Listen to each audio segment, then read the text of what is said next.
Mesdames et messieurs, bonsoir. Soyez les bienvenus pour cette nouvelle édition de votre journal de 22 heures. Au sommaire de l'actualité.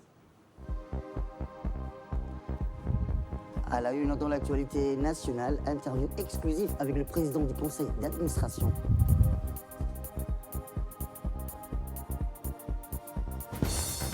Et enfin, dans l'actualité internationale, le Mexique devient le 5e pays le plus endeuillé.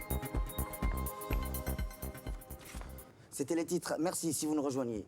Je vous disais dans le titre, le président du conseil d'administration du Fonds souverain et conseiller du président de la République, M. Mohamed Essiki Kayad, nous a accordé une interview exclusive sur tout ce qu'il faut savoir sur le nouveau fonds souverain. Cette structure pérennisée qui réunit une mise de fonds initiale significative auquel s'ajoutent des flux récurrents. M. Sikié a répondu avec aisance à nos questions. En voici un extrait. Le Fonds souverain de Djibouti est une société anonyme de droit privé dont elle est soumise aux dispositions du Code général des impôts. Donc c'est une société qui est et demeurera une société djiboutienne. Elle ne sera jamais une structure qui sera contrôlée par des étrangers. Ça, c'est mon premier point. Et d'ailleurs, cette structure est placée sous la tutelle d'un conseil d'administration qui est constitué d'acteurs économiques et financiers du pays, à savoir le ministre du budget, le ministre de l'économie, le gouverneur de la Banque centrale et le président de l'autorité portuaire.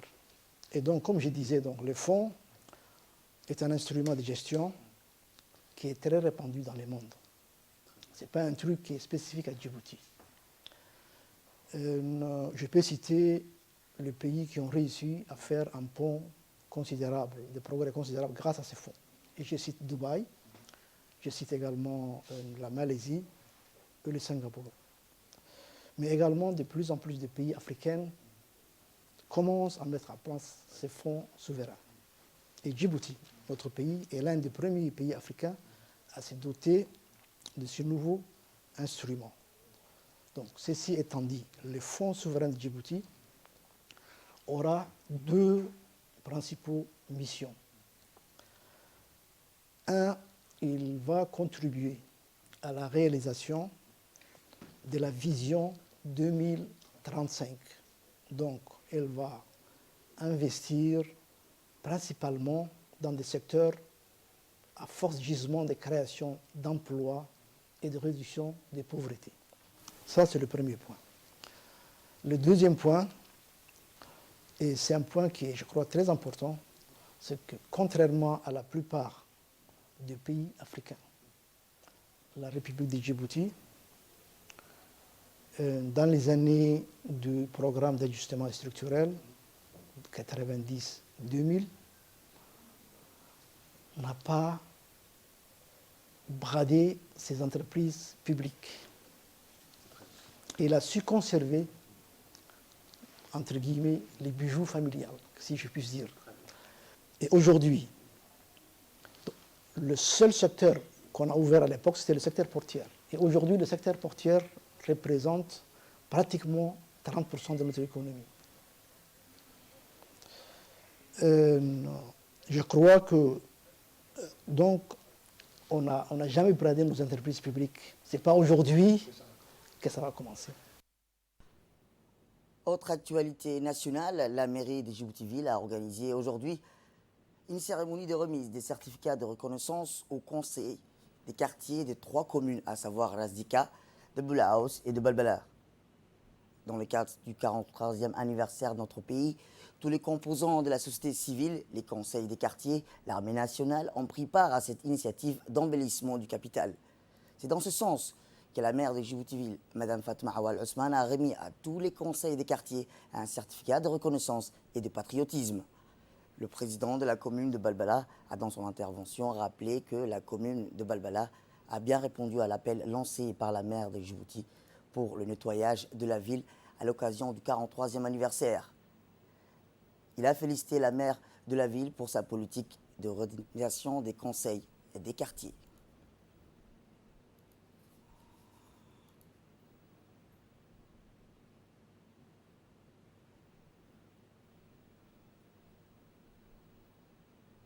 Dans son intervention prononcée à cette occasion, la maire de la ville de Djibouti a indiqué que sa joie est immense de parrainer cette grande cérémonie. Elle a tout d'abord rappelé l'objectif de cette cérémonie et le travail accompli.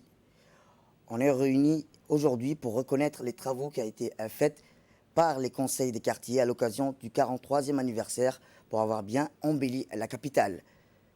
Pour cela, nous avons décidé de reconnaître ce geste en octroyant le certificat de reconnaissance et du patriotisme. Elle a exhorté les conseils des quartiers de ne pas s'arrêter et de continuer tous les week-ends à l'embellissement de la ville. Elle a rappelé que le lancement du concours de propreté interquartier va se poursuivre et que le concours de propreté est important pour la ville de Djibouti. Tout à fait autre chose, le centre de formation des enseignants et de l'enseignement fondamental a organisé ce matin l'examen de fin de formation du 5 au 10 juillet pour les élèves professeurs de la promotion 2019-2020. Ainsi, plus de 500 élèves professeurs ont commencé à composer en ligne les épreuves pour des raisons de sécurité sanitaire liées au Covid-19. Le CFFF assure depuis la mise en place du cadre unique la formation initiale des futurs enseignants de tous les niveaux, de toutes les disciplines de l'enseignement général et technique. Pour rappel, le CFF dispense les cours en ligne depuis le début de la crise sanitaire du Covid-19, soit du confinement à ce jour. En effet, comme les autres entités du ministère, s'est mise au téléenseignement tout en renforçant la téléinformation par les biais de ces différentes salles spécialisées. L'objectif des examens dans la passation des épreuves se déroule à distance, se caractérise par une évaluation certificative de fin de formation. Comme vous avez vu, ce matin, nous avons commencé l'évaluation en ligne des fins de formation des élèves professeurs. Si je fais un petit résumé, après bien sûr le confinement dû aux pandémies Covid-19, nous avons mis en place un système qui permet de continuer la formation initiale des élèves professeurs en ligne, où on les envoyait bien sûr le cours et ils travaillaient bien sûr avec Zoom et avec Moodle. Une fois qu'ils ont terminé la formation initiale en ligne, maintenant on a passé à l'évaluation bien sûr. C'est les dernières évaluations, c'est l'évaluation finale. Ce matin, nous avons pu démarrer les premiers sujets. Comme vous avez vu, les élèves sont en train de composer chez eux à la maison, et ils vont nous envoyer les sujets dès qu'ils finissent. Donc, pour mettre en place ces mesures, nous avons mis en place un dispositif solide parce qu'on a envoyé des cartes crédit et des mégas à tous les élèves sur leur téléphone portable afin qu'ils puissent télécharger les sujets, composer aussi et de nous envoyer via à 3 canaux, bien sûr sur la plateforme Moodle, sur le mail en classe qu'on a créé et sur WhatsApp aussi. Donc, on a donné aussi aux formateurs des crédits et des cartes téléphoniques afin qu'ils corrigent aussi en ligne aussi les évaluations. Donc, tout se passe en ligne. Du moment que le centre de formation est amené à être le centre d'excellence en matière de TIS, nous allons voulu tester en premier cette évaluation en ligne et c'est une réussite pour les MENFOP, c'est une réussite pour le centre aussi et les dispositifs est jusqu'à là maintenant avantageux en termes de coûts et en termes bien sûr du temps aussi et je crois que ce sera une réussite pour tous. Je remercie le ministre de l'Éducation nationale, son Excellence M. Moustapha Mahmoud, de nous avoir aidés à mettre en place ces dispositifs et bien sûr, la directrice générale qui nous a beaucoup soutenus et qui nous a aidés à mettre en place aussi ces dispositifs de la formation en ligne et des évaluations en ligne. Merci tout le monde. Santé à présent, où le ministère de la Santé, en collaboration avec l'OIM, ont lancé une activité de sensibilisation sur le Covid-19 dans le quartier de Bahach, situé dans la commune de Balbala. La sensibilisation s'est déroulée selon un dispositif mis en place comme suite. Sensibilisation porte à porte avec 5 agents issus du comité de santé du quartier de Bahach, installation de 20 dispositifs de lavage des mains, sensibilisation sur le lavage des mains et distribution de 1500 savons pulvérisation et désinfection du quartier et du marché effectuée par les agents du ministère de la Santé sous la supervision des inspecteurs de l'INSPD. Cette activité s'inscrit dans le cadre de la mise en œuvre des activités de sensibilisation du programme Solutions pérennes pour les populations hautes, les réfugiés et les migrants les plus vulnérables sur le territoire djiboutien financé par l'Union européenne. Fait divers, depuis le début du mois de juin, les différentes brigades de gendarmerie opérant sur la capitale ainsi que sur les diverses messageries opérationnelles, l'institution a connu une récrudescence des plaintes émanant des riverains des Salines Ouest et relatives à des faits d'extorsion avec pluralité des auteurs et trafic des produits stupéfiants. Pour ce faire, une opération d'envergure ayant réuni tous les enquêteurs de la compagnie de Djibouti a été lancée par le commandant du groupement judiciaire de la gendarmerie. Cette opération s'est soldée par la mise en évidence d'une véritable bande organisée armée de couteaux et de sabres qui se livre à des vols à main armée en vue de financer leur trafic des produits stupéfiants. Ainsi, le 4 juillet à 6 h, la phase d'interpellation de cette opération a été lancée.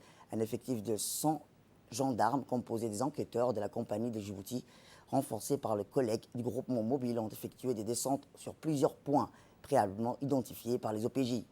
Au cours de cette manœuvre, 29 individus issus de cette bande organisée ont été interpellés.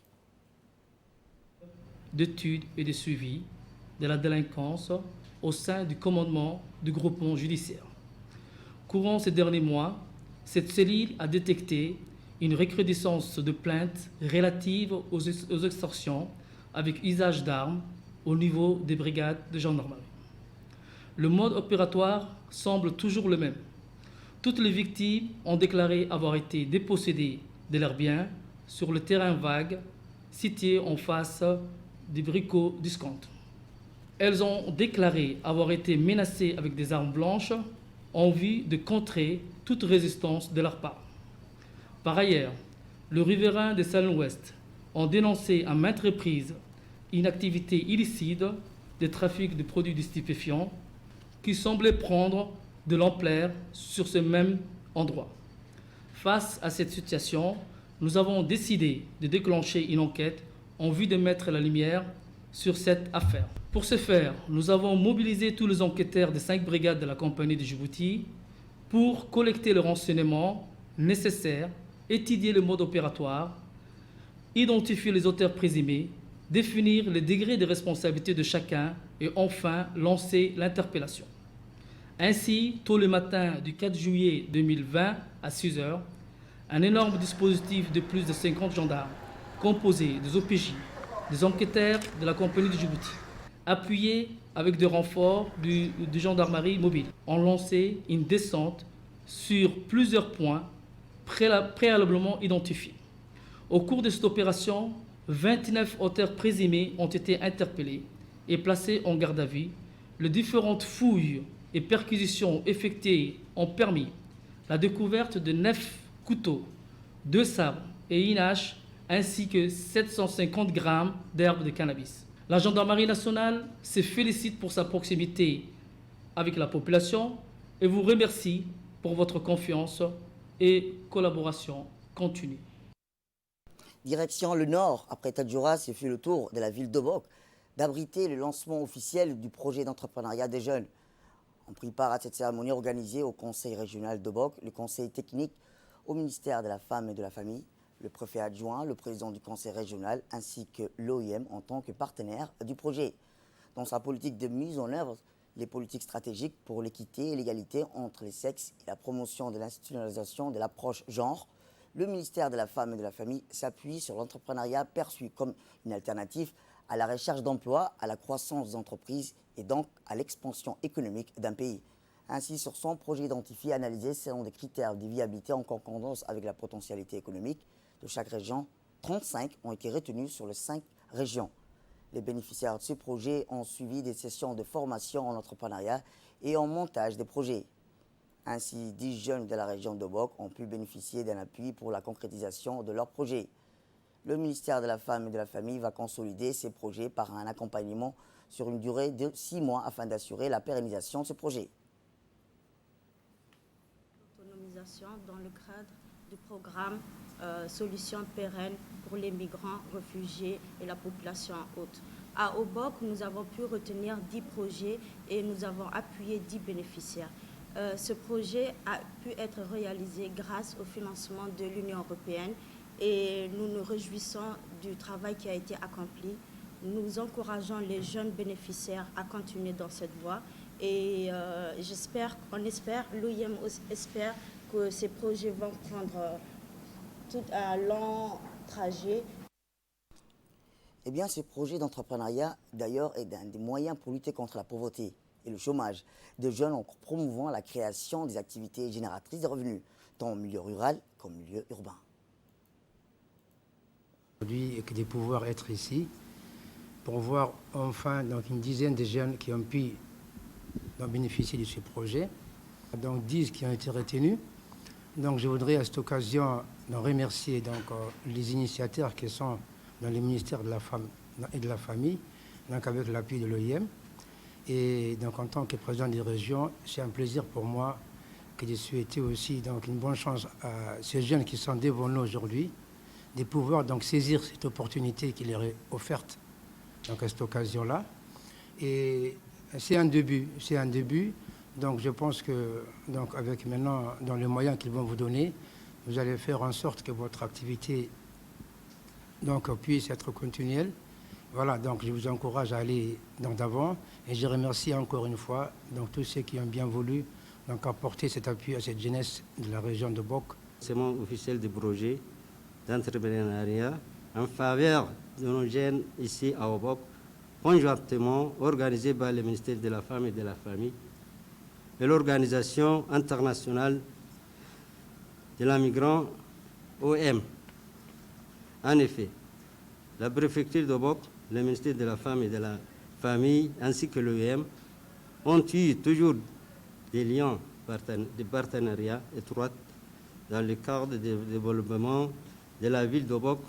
Ça sera encore une occasion d'unir une force afin de lutter contre le taux de chômage de nos jeunes à travers ce genre de programmes. Ces projets ont été sélectionnés par critères de motivation, d'assiduité et de la visibilité en concordance avec la préfecture d'Obok. Et enfin, dans l'actualité internationale, le Mexique, comme je vous le disais dans le titre, est devenu samedi le 5e pays dans le monde le plus endeuillé par le Covid-19, devant la France avec 30 000 décès selon un décompte officiel du ministère mexicain de la Santé. Le Mexique, avec les 127 millions d'habitants, avait déjà dépassé l'Espagne en nombre de décès. Dernier était le 6e pays le plus touché. Sur le continent américain, qui est devenu l'épicentre de la pandémie, le Mexique est le 3e pays le plus touché après les États-Unis et le Brésil.